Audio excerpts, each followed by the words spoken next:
you. All right, we going. It said it's going over there. Meeting is live now on Facebook. Hello. Here we go. What? I'm telling you, it's like technology is for real. Here we go. We live on Facebook too. For real.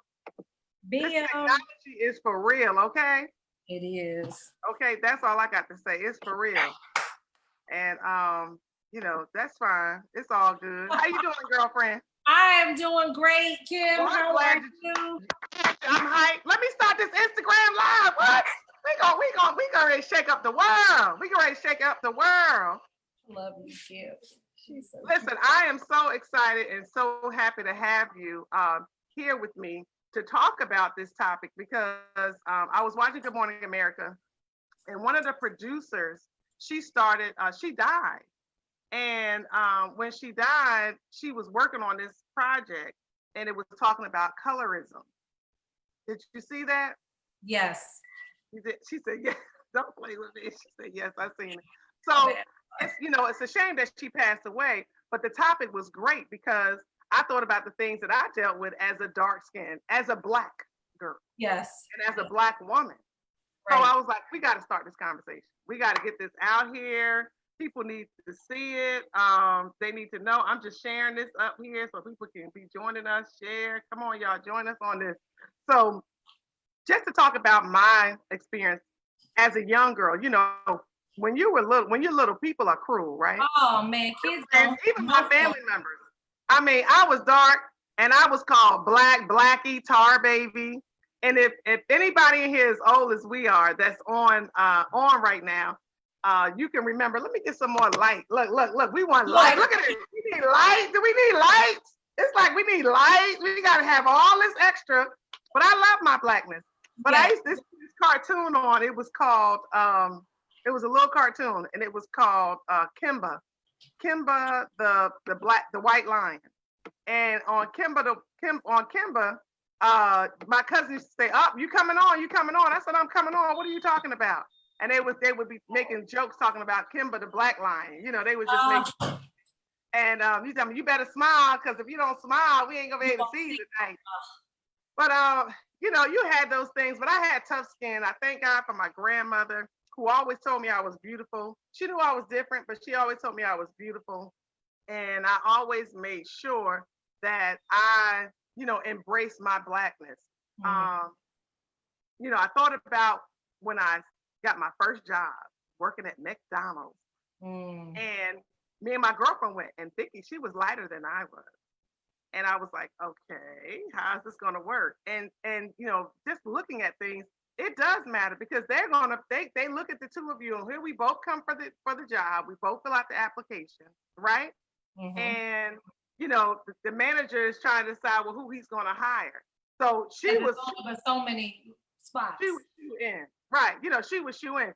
So he did hire both of us, but who went to the register first? She did.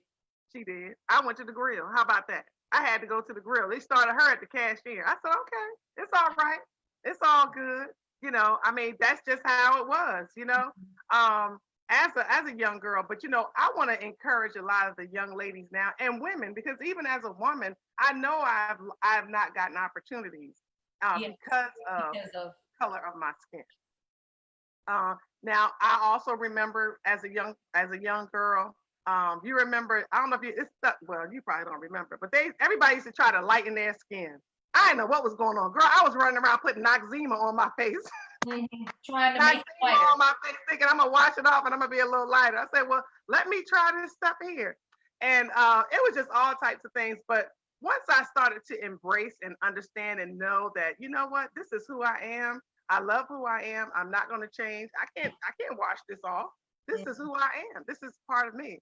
And those are just some of the experiences, but I know throughout the conversation with you, we're going to hear a lot of other things. So tell me some of the experience as you were growing up as a young girl, because I'm Black. They know I'm not mixed. I ain't half-breed. I'm not red. I am not any of those other things. I'm Black and I love it. Black. Yeah. Well, I think one of my biggest issues was I didn't know who to identify with. Because obviously I knew that my dad was Black and Indian, growing up, that's what we thought, Uh-huh. and then my mom was full Filipino. So I knew that it was Mhm. different, but I didn't, I looked at white people, I was like, okay, well, that don't look right. And Right. then I looked at black people and I was like, well, I don't really look like that either, so I didn't necessarily know where I fit, Uh-huh. and I think that was the hard part for me, was trying to steadily fit in, not knowing where I fit in it, and then once I kind of started to be around, and this was young, like super young, just kind of like how you said, kids are cruel, they were like, well, you Uh-huh. don't belong with us, the white people would be like, you don't belong with us. And sometimes I would get it from the black people, like, you don't belong with us either, What? and so I it see y'all on Instagram. Uh-huh. Thank you. It took me a minute to be able to figure out exactly where I fit in. And, truth be told, I had someone in college and they said to me, you know, um, you look you look different than how you sound. And I was like, well, what does that mean? They were like, well, you don't look like you would be black. And I was like, well, what does be black mean? You know what I mean? Like, kind of like Wow. explain that to me, What? because obviously I have color to my skin, and I Yes. identify, truth be told, I identify more with my blackness than anything Mm-hmm. else, because when I was raised, it was really just my mom as far as my Filipino heritage. And she Wow. didn't Wow. necessarily teach it to us as we were growing up. So Mm-hmm. I had that part that I was really missing. And so Right, right, right. I identified as black. That's what I circled until I got Mm-hmm. older.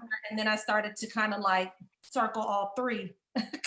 Oh wow. Oh wow. So okay, so yeah, because but you get that, Yeah, what race are you? Are yeah, you black, Latino, Hispanic, all those things exactly. come up. And it's like, okay, so now you have a whole lot of Yeah, other now you have categories a on whole there. lot. You could put your Oh gosh, you got categories on there that's all woo.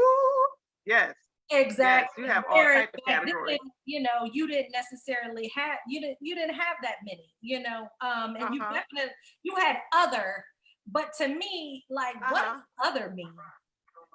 Like other Right, almost right, right. sounded like disrespectful. Like you didn't Other. belong. Like, yeah, that's right. And you know what? What would other be? Yeah, What would other actually be? yeah. What would other actually be? What would it be? You have no On an application, on something, what would it be? But you know what? With the climate that we're in right now, the way Mhm. things are right now, and everything that we're dealing with, this is the topic. We're Yeah, talking about color and Black Lives Matter and coming together and being unified. We all know that when our ancestors traveled here, okay, and we know how they got here, okay, when they traveled here, the things that was happening to them when they got here. So, like me, I'm a mother. I put my post. I'm a mother of 5 Black sons. mhm. Okay, 5. All right. I mean, no, I'm sorry, 4 Black sons. I was I'm like, like 5. Wait a minute, 4. I, I didn't got it. I didn't. Child, I'll take a child in a minute. I'm a mother of 4 Black sons. Right now, one of my sons is adopted. That's why I said I'll take him in, boy. But come on, you want to eat? You need a place Mhm, to stay. Come on in, because this is what we do. mhm, And with my sons, I have some dark and some light. And my son was when I had my son, the lady, you know how they take him to you get ready to go through, they take him to the they nursery, take right? Well, now they don't. They take him to the nursery. The lady coming in and said, "Is this your baby?" Yes, that's my baby. I just pushed out these 8 pounds. That is my baby, because he was so light. because he I'm was like, like, what is wrong with you? I was like, this lady did not say that. But then my kids also had to deal with people saying, "That's your mother? Oh, she yeah, black," or different thing. My light, So I mean, this is what we dealt with. And you have a lot yeah, of people that feel like they're inadequate because of the color of their because of skin, the color that of they their can't get ahead, that they can't get the job that they want. You understand what I'm saying? skin. Or it's holding them back. And you can't let that hold you back.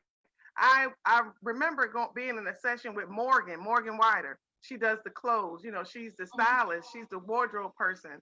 And I remember her talking about how she had a client who commented on that they wanted to fit in. So they would wear dark colors and wear these dark suits because they wanted to fit in with everybody else. But what do you do when you can't cover up your color of your skin? Right. You can't. I mean, what you gonna go out and get some light powder? It's gonna be all over your clothes. You're gonna have. Yeah. I mean, come on now. Well, the other thing too is, like, it's interesting because it goes even deeper to, like, when you're naming a child. It's like, okay, well, I've heard people say, well, I don't want to name my child that because it sounds black. Oh, Like, yes. or Oh, I want to give my child a chance to be able to go to college, you know what I mean, or get a loan, but because of the name and the application, they don't see the person first. They look at the application, they look at the credit, they look at the way you write. In college, you got to typically write an essay or something like that or whatever. But they automatically, if your name looks crazy, they automatically push you to the side. And I've heard people like that are loan officers actually say that in college, that take college applications, if the name looks crazy, don't matter how well your grades are, they're not necessarily looking at you. So colorism goes even deeper to not just the color of your skin, but it also goes to whether or not, your parents give you a difficult name to pronounce or difficult name to say or spell, etc. Which should never be the case. Should never be the case. Like, you That shouldn't, should never be the case. judge people off of the color of their skin or their economic background.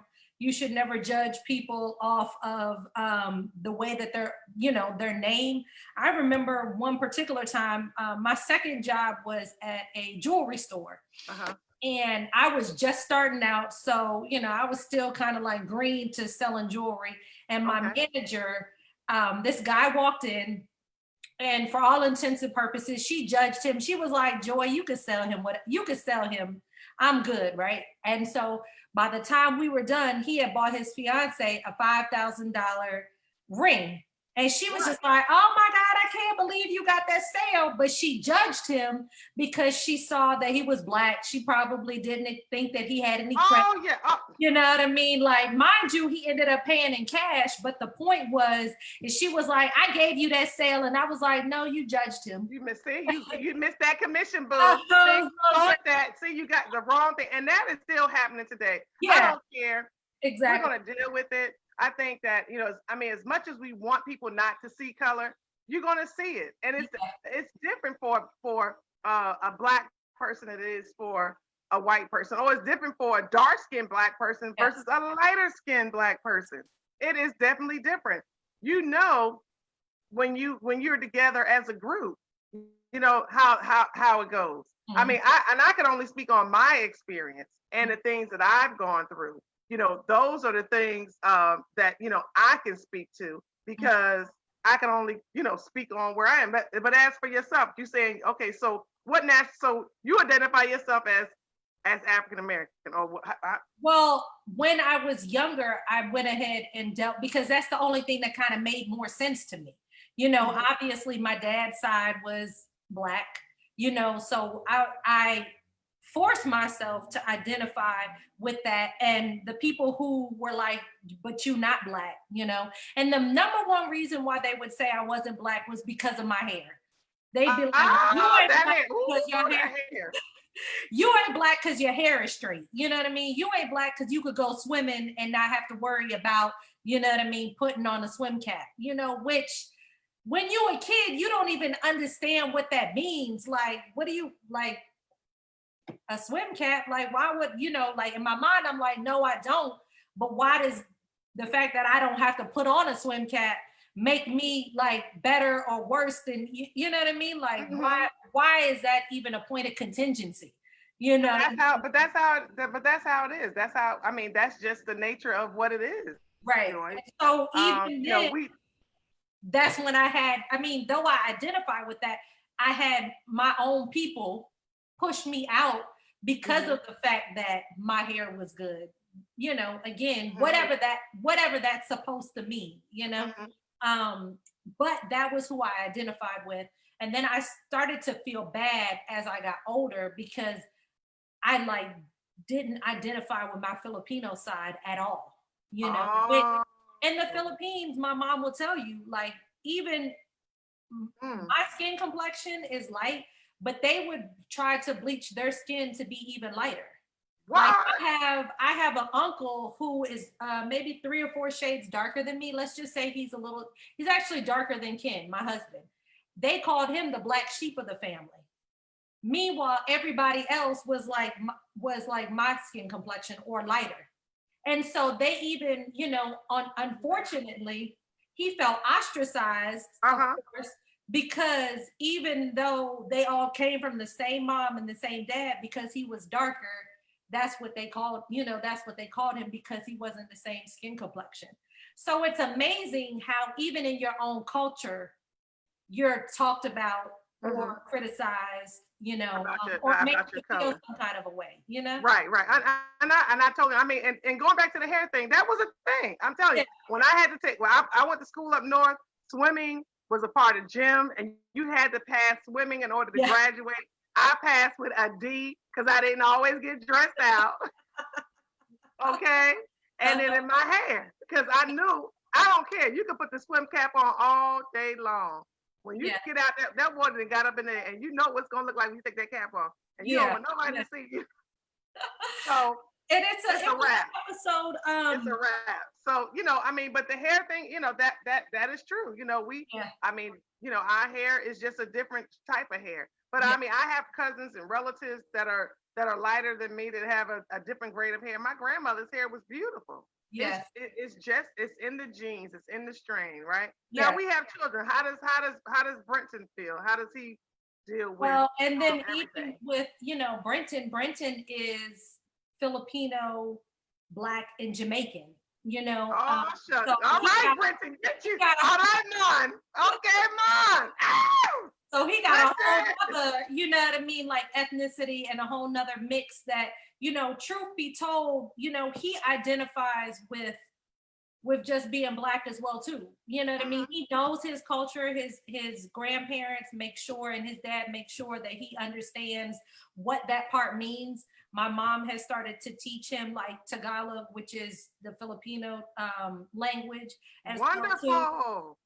Because one of the things that I felt like I missed growing up when I was younger is because my mom didn't see none of her relatives had made it to the States. So because they hadn't made it to the States, she was like, "Oh, you don't need to know about that side of your family."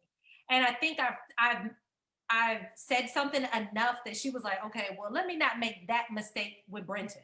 You know what I mean? Okay. And when I got older, I actually took a Filipino class in high school to learn about my heritage because I felt like, I needed to understand the struggle. I needed to understand where she came from. I needed Okay. to understand That's how great. hard, how hard her family worked to get to where they were, and the mindset as well Right. too, because it was very different. When I went to the Philippines, I understood where my entrepreneurial spirit came from because all of my Filipino cousins and uncles and everything, they all own their own business. So I was like, Wow. okay, well, this makes So sense. this is right, and then see how, and that's good to know. But look at the kids now, right here in the States. They Yeah. don't know their history. They don't know that Yeah. their Black history. They need to go and do that type of research. They need to learn. I know we have ancestry.com and all that, and Yes. Lord knows it costs. But Yeah. I mean, look at the kids in school that need to know a lot of that information that don't know it. Yeah. You took, as an adult, or you took it upon yourself to want to learn that. But we need to be teaching it to our children now. So I commend you for Brenton knowing the things that he knows and learning another language. That's going to be a game changer for him. That is going to be a game changer for him. Being able to speak, English and his native, language, and be able to make them Jamaican because they have a certain, twang to what they say, and we don't always know. So he's got the best of both, and he's going to learn more through school. He's going to learn Spanish if he wants to learn French and all that other stuff. So he's going to be great. He's going to do really well with, with that. And I'm glad that, I want to just say thank you for taking the time and, and joining me in doing this, because this conversation needs to be had. People don't want to talk about it, but we have to talk about it. Yeah. It's prevalent. It's right here. And not, I have friends. Huh?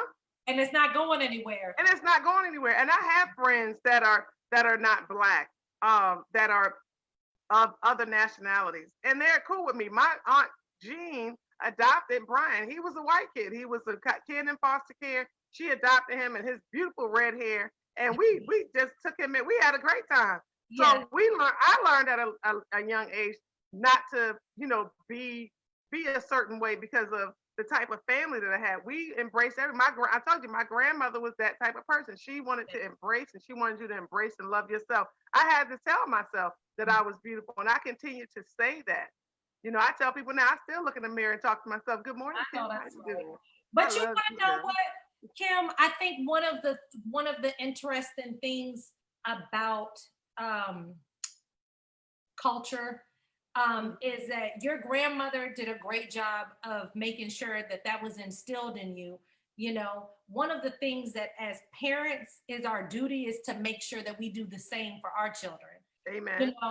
Not to say that my parents didn't do it for me, but there was a point in time where I didn't think that I was beautiful. There was a point in time where I felt bad and my self-esteem wasn't at the space where it is now. You know what I'm saying? And so, yes, it took me a minute to look, and I feel like this isn't just me. It took me a minute to look in the mirror and be able to not like be like, dang, why are my ears big? You know what I mean? Like, or why does my nose have to be this wide? Or why do my Right. lips? Oh gosh. Oh. You know what I'm saying? Like, and so what I really want this conversation to stem for people is look and find the good in yourself. You know what I mean? Just like how you said, I still look in the mirror and I'm like, well, I know I look good, and yada yada yada. That's what we need to be doing, because if our self-esteem is where it needs to be, then we won't allow people to Tear degrade us us, down. That's right. or pull You're us right. down, That's because right. we'll know better. That's right. That's right. And that's true. And it's not about being arrogant or conceited. It's all a self-esteem builder. It's all that self-care, that self-worth, and getting that within you, because so many people feel like they're just not good enough. They're just not, this and that. And then they gotta look at, oh wow, if I was light skinned, but if I was this, no. You're who you're supposed to be. You are fine. Okay, just continue to build and love yourself, and don't be concerned so much. Now, presentation is important. I'm not saying go out here and come on now. Yeah. Presentation is very important. Yes. Okay, because again, people are going to judge you when you walk in the room, when you go in for a job interview, if you go in for a presentation, you go wherever, they only see the outside. Yes. So they checking you out. They already see. Like I said, I was on a live. I was doing a group thing on it's Professionally Black on LinkedIn, and we were talking about some things, and I said, well, they were talking about, like you were talking about, the interview type situation. I said, look, I'm Black, and they know my name is Kim McNair. They might not know it was Kim, who Kim was, but when I walked out, look, hey, I'm They Black. were like, I'm not, Kim? here, Oh, that's me all day and all day long, and it's okay. And it's okay. And our friends need to not have a problem with having this conversation. I have some very good friends that are not Black. I have some very good friends that are but they understand. You understand? They understand the situation. They understand the culture and what's going on. They understand it. And that's basically how it works. Oh my goodness, look at now I got somebody that wants to chime in with us. I want to bring them in. Okay, Joy, where you go, Joy? Joy, come back, Joy. I lost okay, you. There you go. All right, I'm here. I know you froze. It's like, oh, my friend Terrence wants to join us. Oh gosh, Terrence, now, we need to get a male perspective, don't we? Yeah, sure, because men probably have to go through it as well too. Let me see if I can get him in here. Let me see if I can get him let me get him on here, because I think y'all need to hear from a man. A male perspective here. And I don't know why he all late getting me his information, but I'm gonna go ahead and get it and get him on here. Terrence, you better be ready, because I'm about to bring you on, and you're gonna be on here with us. My mom is so funny. She was like, your dad is Black, and started listing a bunch of stuff. I'm like, but my brother actually took the genealogy test. Wonderful. To find out exactly what he was and like how many generations, you know, Really? and truth be told, it's funny, but the Native American Indian is like 7 generations Get from out of from us, here. as opposed to, and I wondered, it was interesting. I was like, I took a missions trip to Africa and I went to Liberia and I went to Ghana. I actually have Liberian and Ghana heritage that Uh-huh. is closer in generation, than Indian. So Okay. interesting that out of all the African countries I went to first, it was actually Liberia, like I said, in Ghana, which again, subsequently, is only 3 generations removed from from where we are now, Wow. as Okay. opposed to the Indian, the Native American Indian, which is Okay, so Joy, you funny. got it all. I got a whole You got mix. it all mixed, and that's good. That's But I great. think that if Let me we ask. all did it, we all know that we're all mixed up, Yeah, I know. Let me tell you what I used to say, and I know. I hope nobody. And that look, we're I talking. hope so. We are talking. We're having a conversation here, guys. Don't nobody take nothing. This is Right. what it is. But I used to say, I used to tell people. I said, look, I'm from the field. I said I'm black. I was out in the field. You might have been in the house making biscuits, but I know where I was. But I was out there working my fingers to the bone. So don't talk to me about nothing because I was out there. But how about dating wise? Let's talk about dating. How did you feel? Did you feel like, because, when you go out as a group, yeah, but how was it dating for you? Was it actually, easy? my, How were you addressed? my very first boyfriend was white. Um, Okay. and it was very interesting because I went to a HBCU, so my college was Hampton, and he would Uh-huh. come on campus with me, or he would pick me up, or we would go out. And this is 1997, 98, and Uh-huh. people would be like, I can't believe this white boy got this black girl, like it was very, very, you would think that we wouldn't have progressed to where we had, when me and him were dating. We still got a lot of like, people looking down at us. I mean, you would think Wow. it was like the 70s, you know what I mean? Like, or Wow. even further. But I kind of dated a little bit throughout the spectrum. I wasn't like, oh, well, Okay. I'm only gonna date black people. Okay. Subsequently, I ended up with Ken, who's black. But but I did. Oh, and pretty. Wait a minute. He black and pretty. Go on now. He's black and pretty, super pretty. But That's insane. but I didn't want to like automatically just say that I have to date within my race because Okay. of certain things. Now, Okay, and that's understandable. when I dated a white guy, there were things that I didn't understand about him. There were things that he didn't understand about me. You know what I mean? Right. Culturally, No, but I understand that. But that's, I mean, I sent Terrence the link. Hopefully he getting it. He gonna get on with us. Okay. But basically, I've never dated outside my race. Everybody Yeah. I've dated has always been. I felt like it would be difficult. Yes. I think that if we got into a heated argument and somebody said the wrong thing, it would probably be crazy. Yes. Um, Yes. Especially with my family and myself, it probably wouldn't have worked out well at all. And so, I never dated outside my race. And I don't know how I would have. I don't know. If I could, roll. I don't know. Look over there. I wasn't sure. I just didn't. Yeah. So that's just. But let me ask you this: so you didn't, but were you approached by people outside of your race? Some Spanish guys, Puerto Rican guys. Yeah. I was. Anybody. I think it was this way with it. I can remember because again, it's from my experience, right?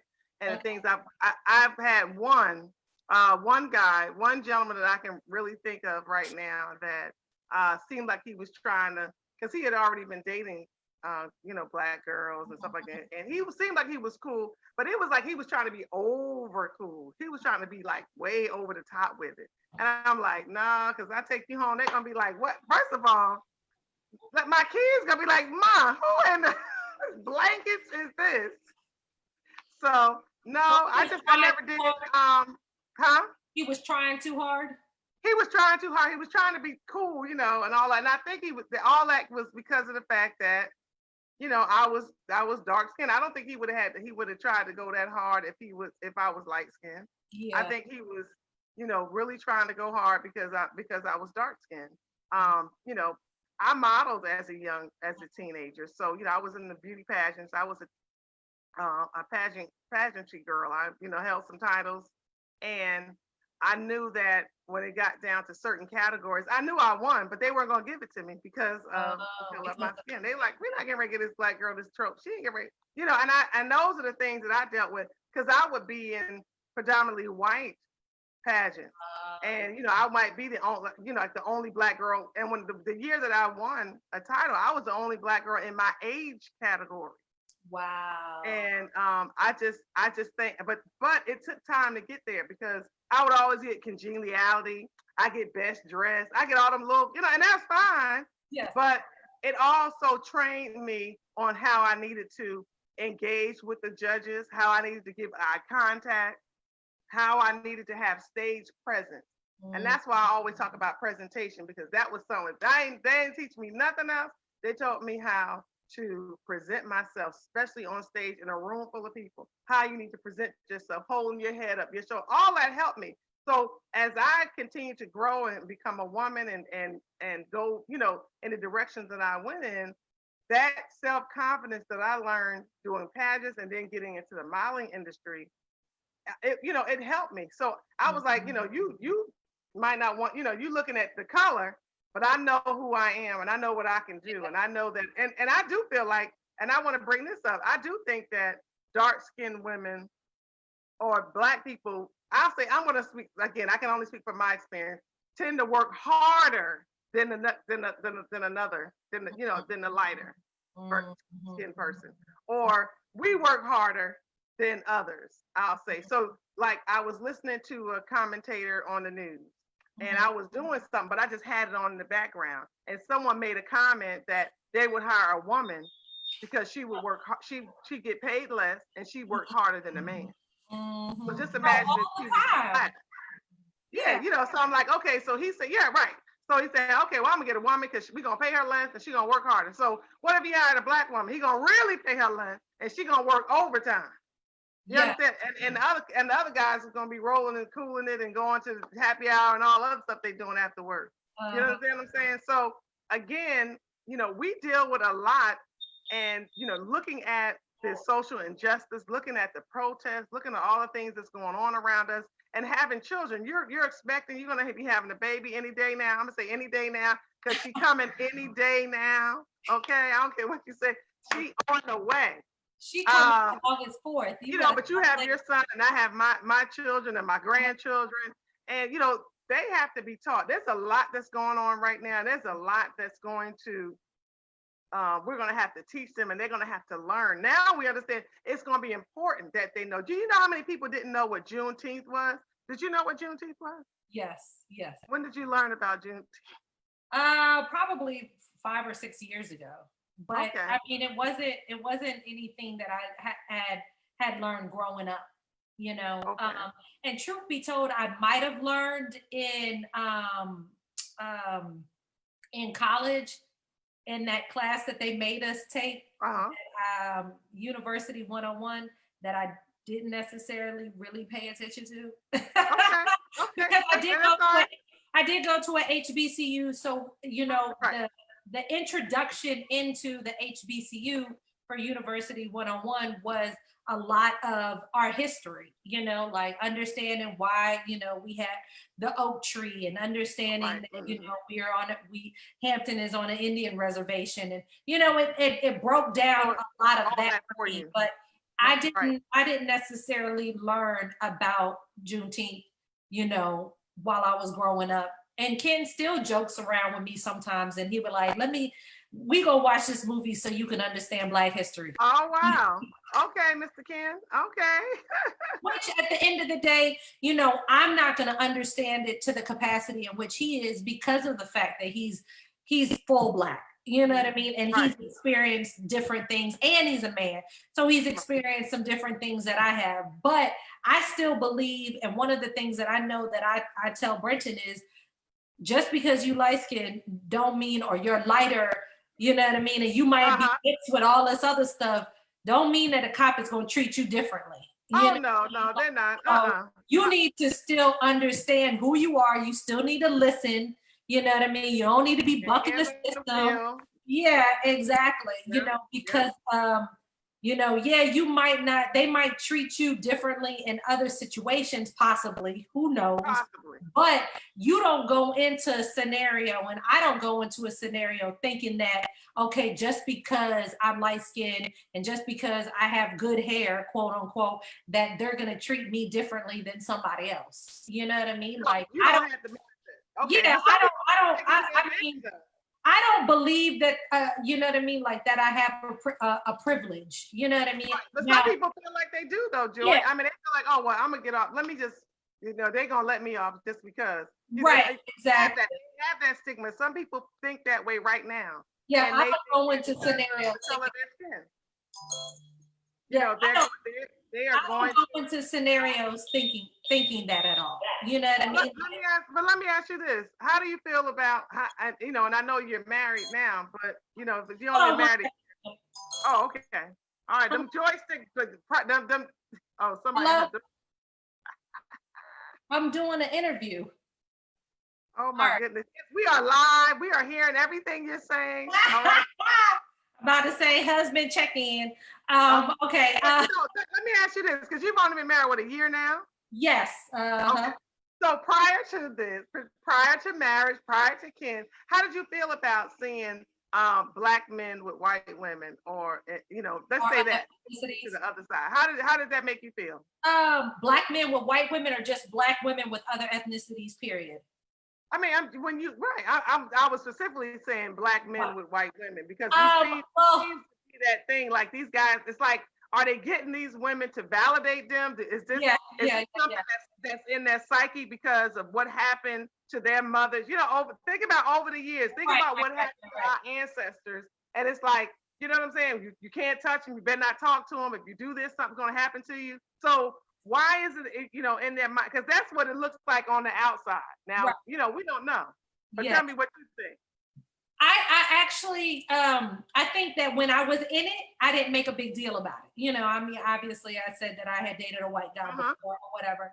But I never thought about what anybody else might be thinking, or why he was, you know, dating me, or whatever the case is. As I got older, I started to wonder whether or not it was the submission that allowed Black men the ability to want to date white women, because, you know, they automatically say that Black women don't submit. You know what I mean?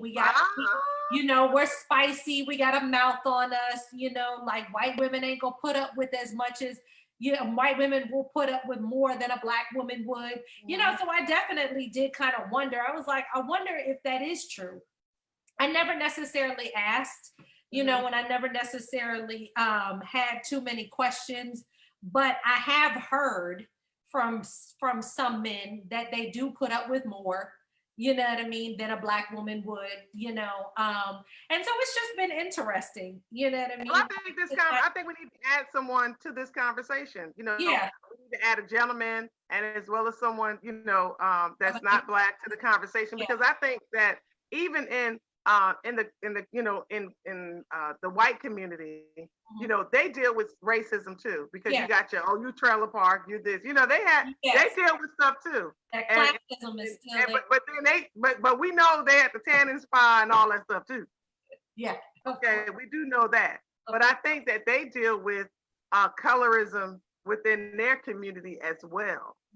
You know, we just don't, of course, we got so much more to deal with, because again, it's a constant fight for us. It's a constant, you know, it's just constantly, we are just, you know, we're constantly having to break down those barriers, to do extra, so you can see, okay, yes, I am, but I have the ability to do this. And we do have to work extra hard. I know, I feel like I do. And in some cases I have worked extra hard because of that.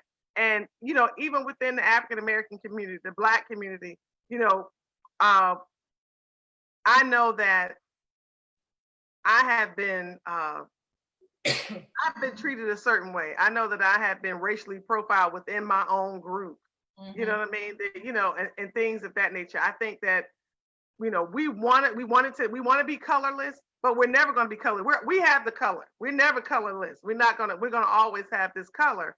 And you have people that are out here trying to lighten themselves, doing the different makeups, doing it.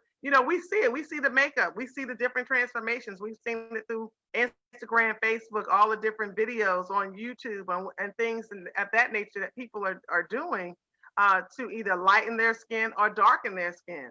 Just love the skin that you're in. Amen. Just love who you are. Just be glad that you're healthy, you're strong, everything is working, you're able to just move forward. Why are you so concerned about your shade of color?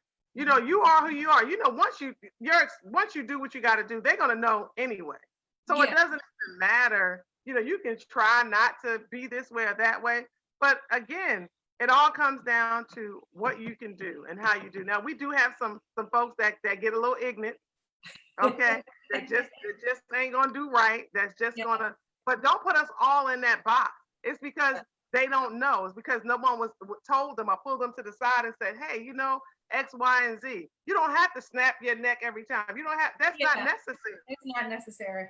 It's not necessary. But that's how we are portrayed. That's how people look at us in certain instances. And what are we got? Red, pecan-tan. I used to be dark and lovely. Oh, you sweet, the black of the bread, the sweet of the juice. Where all this come? What are you saying? Are you talking out your neck now? Right. You know what I'm saying? All of that, but it's just the thing that we have to deal with. And I just wanted to come on here.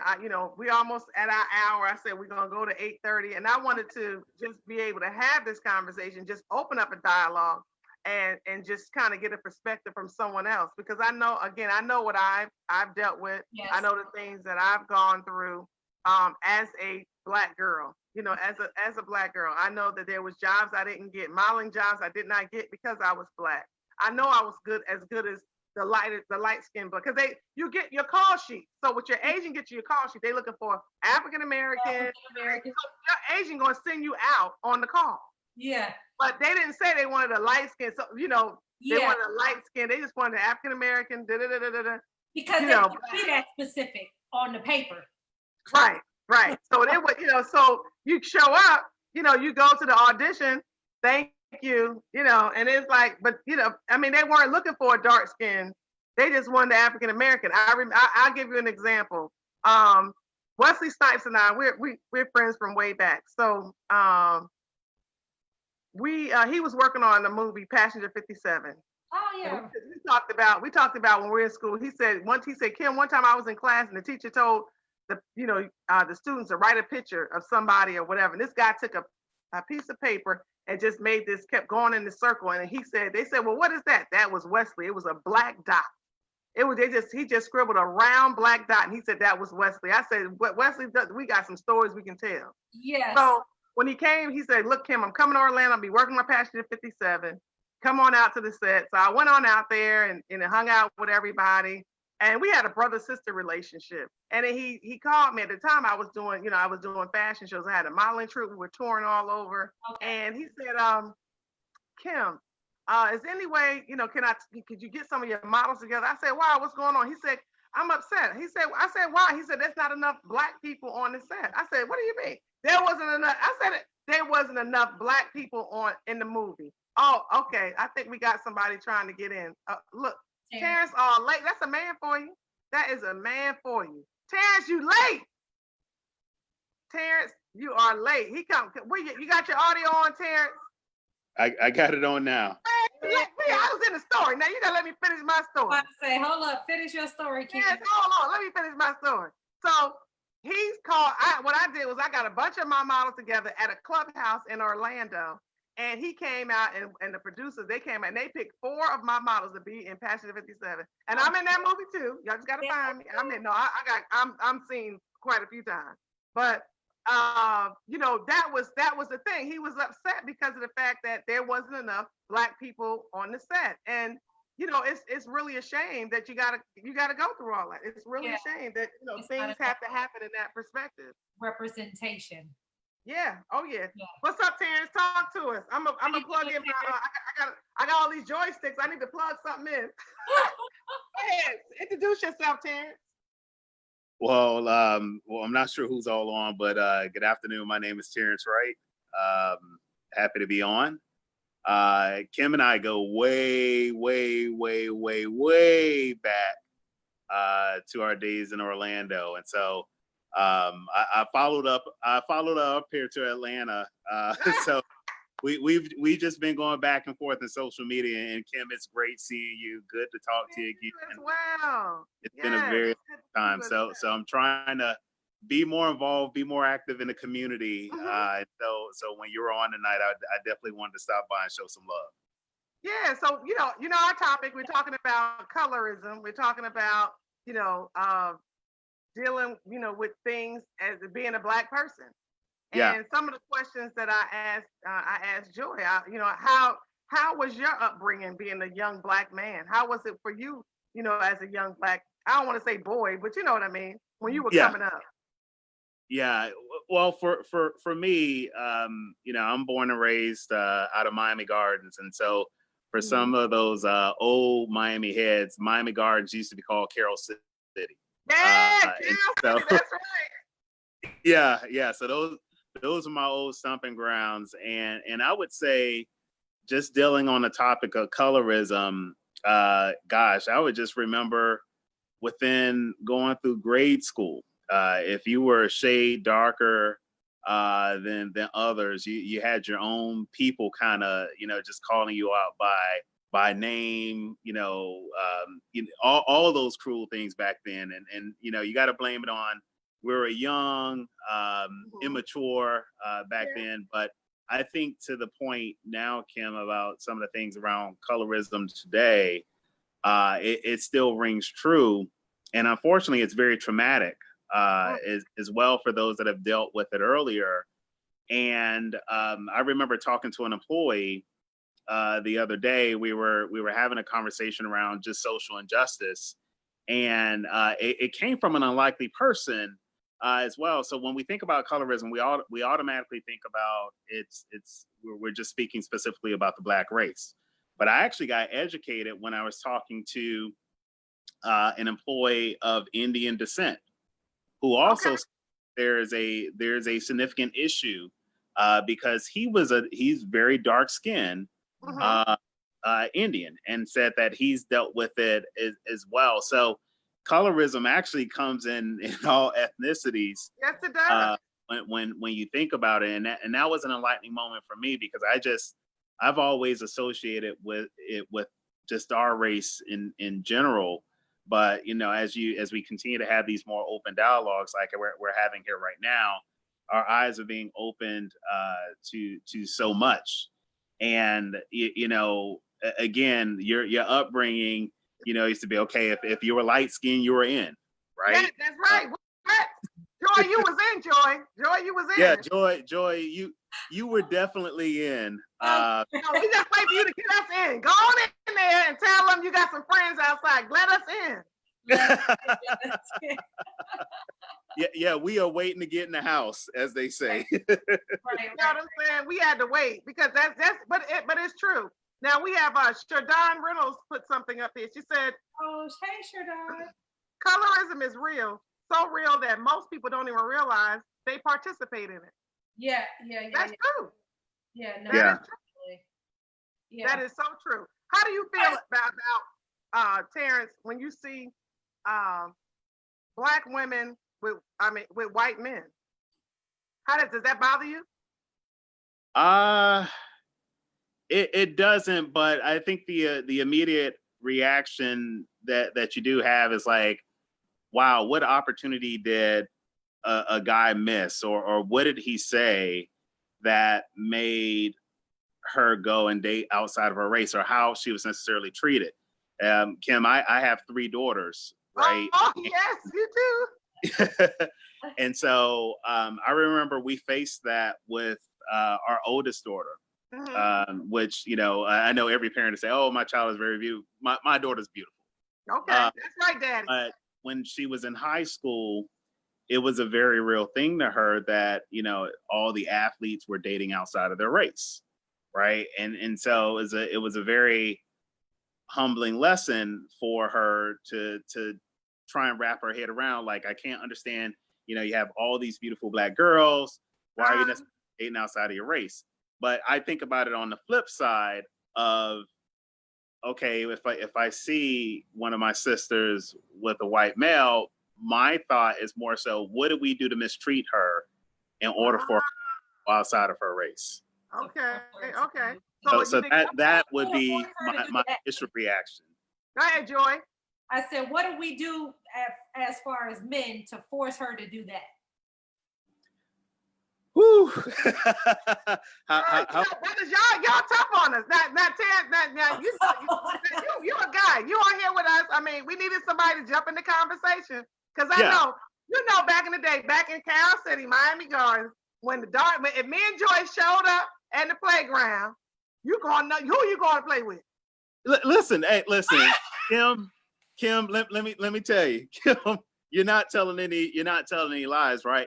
And quite frankly, I don't know where this came from. Even if I think back to it, you know, the high yellow red bone, that was the that was the thing. But I really don't know. Like, when I think about it now, my mom, I have to just say this, my mom is very light skinned. Okay. So and my dad is probably my complexion. Okay. So maybe it was something I picked up because I saw it in my own household. Right, and that's possible. Let's keep it real.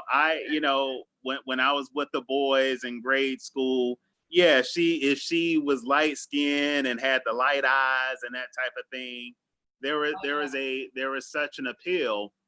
And I would say, Kim, you start to process it when you get older, that there's some different things, that there are different qualities that you want to look for besides someone just being a certain shade of color, right? I mean, if you know, my wife, she's lighter than me, but she's not no high yellow red bone. She's not Joy. Don't mess with the high yellow. I mean, it's Hold up. I got high yellow.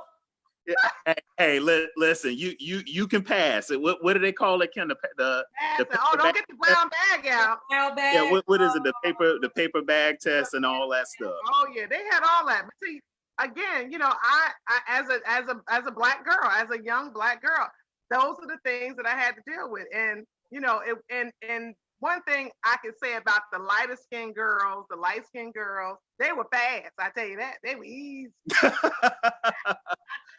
I'm trying to figure out what call did I just jump on? But we were talking about, we had this conversation already. So we wanted to, you know, we was like, wait, we need a guy in this conversation to talk about this. Because, you know, you were just getting a perspective from her and I wanted people to get a perspective from a male. You know, absolutely. I don't want to be biased. I don't want it to be all one-sided. Yes. But you know, but these are the type of dialogues we got to have in the community, though.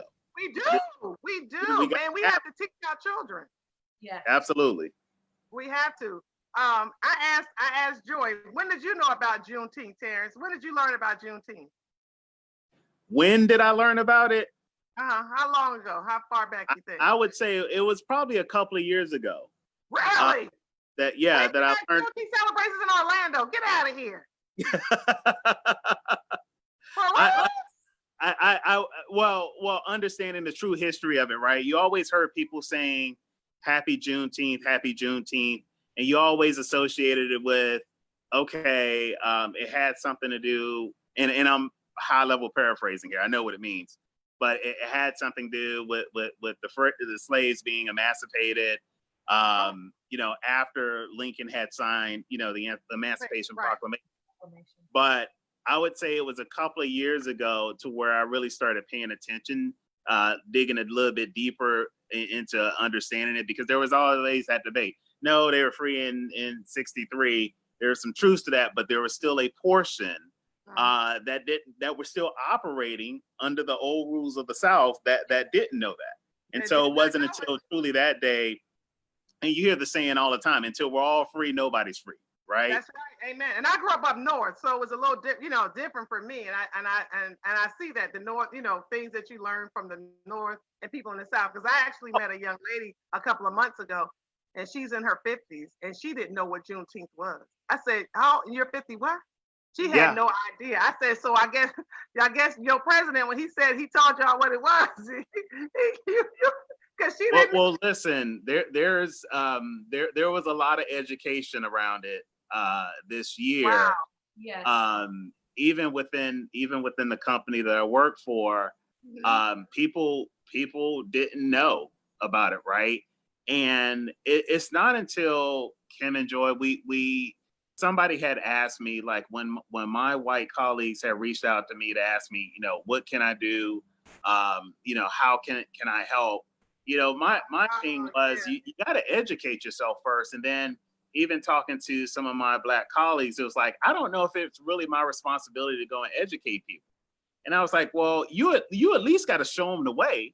You got to at least show them where to get the information, because if you don't, guess what? They're gonna be like, okay, well, I tried to reach out, that didn't work. Well, I'm gonna just go back to regular scheduled program. And they don't know. They don't know. Yeah. And I commend Joi. Joi said she went to learn more about her Filipino, heritage. She took it upon herself to go and find out about the history. And that's something we have to make sure we do with our children. Shajon said we need men to show their Black daughters their beauty with words and actions. Well, I'm quite sure you're doing that, Terrence. Listen. It's such an important role that I play in our household. Okay. And it starts with, you need to understand how I treat my wife. You should expect nothing less than that, whether it's a boy you have a crush on, whether somebody dating. It's really establishing that presence as a role model to say, this is the type of guy, he's not going to be my father, but has those tendencies. Right. And I have sisters too, and my sisters, they tell me all the time their struggles with dating is because they try to look at the qualities that I may provide to my wife, and they're trying to find it out there as well. Okay. I'm like, listen, you can't. Don't do that. Do your thing. Be who you are. Do what you want to do. Yeah, you can't do that. Go ahead, Joi. It was interesting.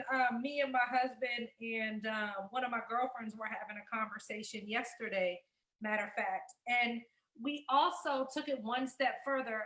I feel like, yes, we need to teach our women to have value, but we also need to remind our boys that they have value too. And not to just be out here giving it away, you know what I mean, and doing whatever, with just anybody, you know what I mean? Like, because if they have a standard as well too, then, that makes it very, very important that they're not like, and they're not taking advantage of people, you know what I mean? Because they're like, okay, not necessarily, well, hopefully I watch my dad treat my mom like this, but, take it a step further and say, well, I watch the men in my life treat, women like this. But then also my parents treated me a certain way and reminded me that I have self-worth also. Right. Like, that's right. That's great. That is awesome. If the women and the boys, or the teenagers and the teenagers, men, boys and girls, if they both have self-worth, then we gonna be living in a completely different country in the next couple years, because they're not going to be out here just being fast, right, wilding out. They understand, or wilding out because they understand, well, hold up, my dad required this, or my mom required this from my father, and my father required this from my mother. So that means that I need to do the same exact thing, Amen. And for me, Joi, being a single mom, I was a single mom of 4 boys. I have a daughter. I do have a daughter. Oh, gotcha. I have 4 kids I birthed. Okay, gotcha. I took somebody else's child, but it was important for me, for my sons as well as my daughter, not to see me. I couldn't have men willy-dilly any day. What? Yeah. No, yeah. None of that could happen. I couldn't do that. But one thing I tell you, that wasn't happening. And one thing I instilled in all of my children is that You want to work hard, work. My kids, if nothing else, they know mama was a hustler. She going to work. She going to work 2, 3, 4 jobs. She going to do what she got to do to make it happen, to put food on the table, to make sure we're provided with what we need. And I did. And I thank God for having a support system of the family I had, because that helped me out a lot too. A lot of people don't have that. They don't have that support system. So that's why it's important that we try to help that next generation.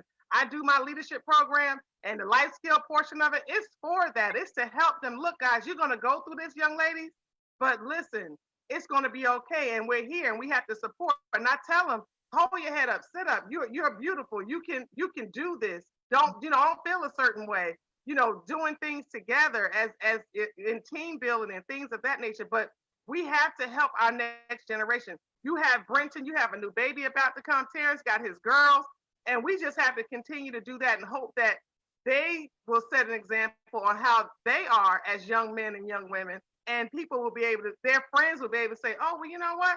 And, maybe we might want to be like that. Don't be like the fast girl in the shortest shorts and I want to be Instagram influencer. Get the blanket out of here. Get an education. Dude, what's your GPA? Kim, it's interesting. There's a couple of points that I want to hear on. First and foremost is knowing your value, right? And I tend to have this conversation a lot with not only our youth, but even the middle age. Is really just understand and taking that moment to reassess and understand the value that you bring to any situation, right? Yes. We talk about the support system, which is so key and so critical to our future generations, right? If you think about the generations before us as a family, as a cohort, as African descents, it was all about family, and it was all about Big Mama being there and being available to set those rules and priorities in the family. Mm-hmm. What we saw over a period of time is Big Mama is now like barely getting out of her 30s before she has to, instill some of those family beliefs or values, and that's too young. That's you haven't lived fully yet to be able to do all of those things. But so we have to help our brothers and sisters. We have to give them that support system, and they have to be open to taking some of that constructive feedback as well, because that's one thing we can do. If we don't deliver that message correctly, we get very defensive, and we will shut people out. Period. But you know what else I think too, and I saw a meme. Back in the day, it takes a village to raise a child. Now it's don't you say nothing to my baby. You know what I mean? Like I can discipline my own child. Because I'm offended at you stepping in, and if you have to, my pride is hurt if Brenton does something and Kim has to step in and say something. It's like, oh, I'm not doing a good enough job as a mom. You are. What I mean? Like, I just happened to catch him doing something. You just happened to catch something. My dad told me that if he got in trouble at school, he got whipped 8 times before he got to the house. Before he made it to the front door. Like, because the neighbors were like, I can't believe you. I can't believe you. Whereas now, once again, if you touch my child, first off, I'm calling the cops.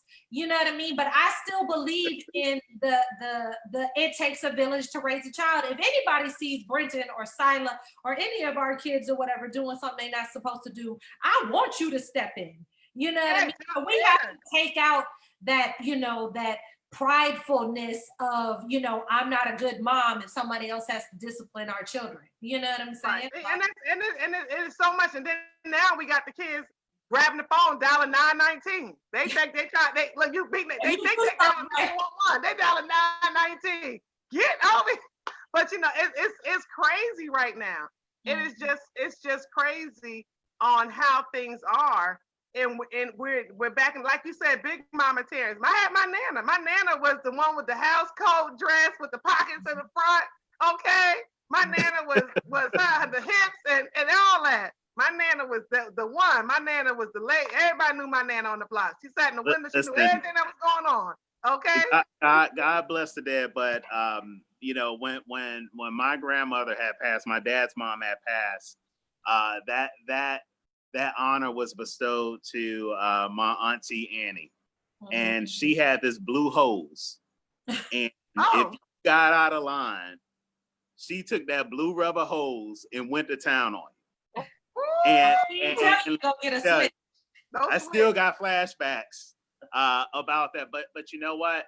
That was at a time and a place where the discipline was really appropriate. When I think about even with my girls, we don't hit them because, excuse me, because the reason why is because we grew up, or Keisha and I, we raised our kids to understand that people hitting on you is not acceptable. So we could take down a path of, you know, we don't want them to be susceptible to domestic violence, right? So we never wanted to create that.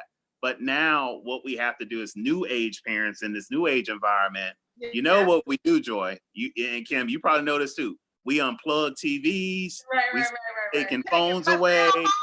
Yeah, we taking phones away, we unplugging TVs. Messing up the router. Yeah, we taking Wi-Fi off. We doing all that. So we just have to do it in different ways now. But fortunately, I'm lucky enough that my girls, at least to this point, haven't driven me crazy with trouble. Okay. Yes. But you know what? But they're you know, you guys are great parents, and you know, you're there together, and everybody doesn't have that. You know, a lot of people don't have that. Right. And they have friends that don't even know nothing about that. You know, a house with a mommy and a daddy. They have friends that just, you know, their parents are not concerned about what time they come in or what's going on or what they wear or how they do and things of that nature. And see, you got some kids like, you know, they like, dang, their parents don't do all that. Why are you doing all that? Believe me, it's a reason why. Right. Yeah. And you'll understand later.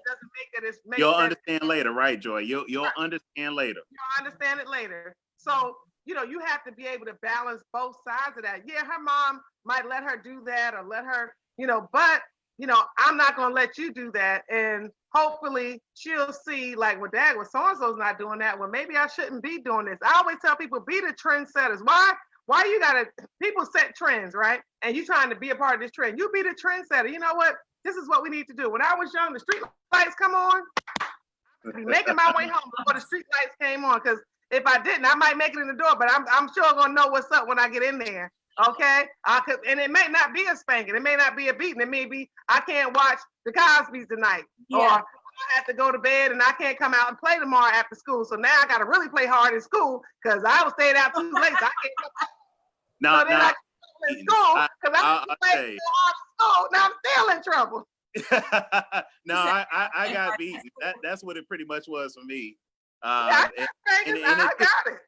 I got spanking. But I got the talk kind. Right.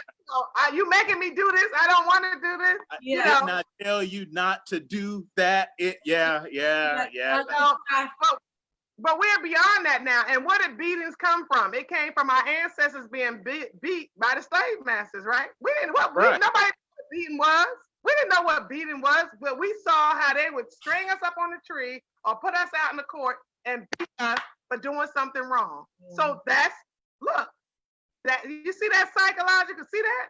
It's just, it's what we're privy to and know. And even with all we're dealing with right now with the George Floyd, with the, with everything that's going on right now, it's, again, a lot of this stuff is just how it's always been. It's in their mind. It's psychologically embedded in them as well as in us. So I'm not going to stay on too much longer, Terrence, because you was late. No, I know. No. But I gotta let Joy go to the bathroom. She got a baby over there. She gotta go to the bathroom. No. Listen, Kim. I was being a good parent, having a parent discussion with my daughters. So that's what that was. Okay, but that's good. But I'm glad you came. I just need to know. The next time, because I casually when I saw that you was going to be live tonight, I mentally said to myself, okay, the last time, because you would come on Tuesdays and you would give it to me, and I was like, okay, I gotta catch it this time. I gotta catch it. Right. And then I saw a Facebook message. I was like, oh, I need to be on right now. So let me jump on. But I love having these discussions because the perspectives out there. You talked about the support, and it takes a village. Some people don't have that, like you said, right? And if it's these type of conversations that we can come on and have, and be a positive role model to our community, I'm all for it. And you just got to reach out to me, Kim, and all right. Well, that's what we're gonna do. That's what it's all about. I think we definitely need to have this conversation with a few more people, and get their perspective on things. Of course, I talked a little bit about my experience, my background. Of course, Joi did. I never dated out my race. Joi has. Go girl. She got one up on me again. Hey, listen, I'm glad I missed that portion of the conversation. No, but we talked about even in the workplace. We talked about work. Terrence, but did you ever date outside your race, Terrence? Ooh. Yeah, yes. Listen, I have explored. Listen, I have explored. Give us the short version, Terrence. He had some entanglements. He had some entanglements. Yeah. I've had some entanglements, but I have married a sister that I have been today. As a matter of fact, you have a David outside your race. Wait a second. Quick shout out to Keisha Wright. Today is our 15th year anniversary. Oh, today is the day. Okay, happy anniversary. Today is the day. Okay. So just in we case want you to have dinner and not be put in the doghouse. So don't answer that question right now. Exactly. That's why I started stumbling a little bit, because I'm like, this is not the day of all days to be talking about what I did prior to getting married. Okay. We'll let you have it. All right, so we're gonna leave. We're gonna put a pin in the on that question. Did he date outside his race? Listen, guys, this was great having a conversation about colorism. Thank you, Joi, for taking time and going over an hour that I asked you to be here. Terrence, thank you for jumping in. I know you got the message late, but that's okay. We have to have the male perspective. Anytime, Kim. We're gonna do this again. I don't, Joi, I don't know if you can, because you about to burst, but somebody say happy anniversary, Terrence. Oh, you getting happy anniversaries on Facebook. Let me just say shout out to some of the people. Hey, Lisa. Hey, Sharon. Shadime has been on. Trina, what's up? Sabrina in the house. Peter, Kathy Harvey, Erica Wright, my girl Corlette, Kim Brenner. Okay, I didn't get to say this. I had to take my eyes away, so I didn't want to interrupt all that. But look, guys, thank you so much. Let's do it again.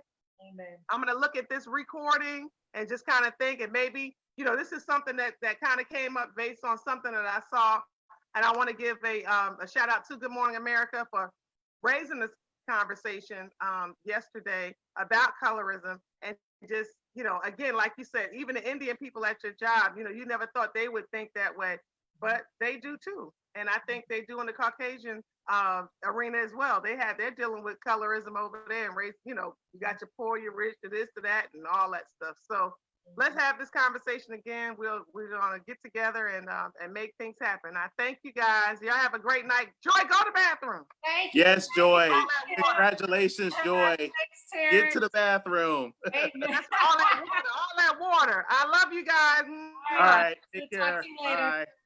All right. Bye-bye.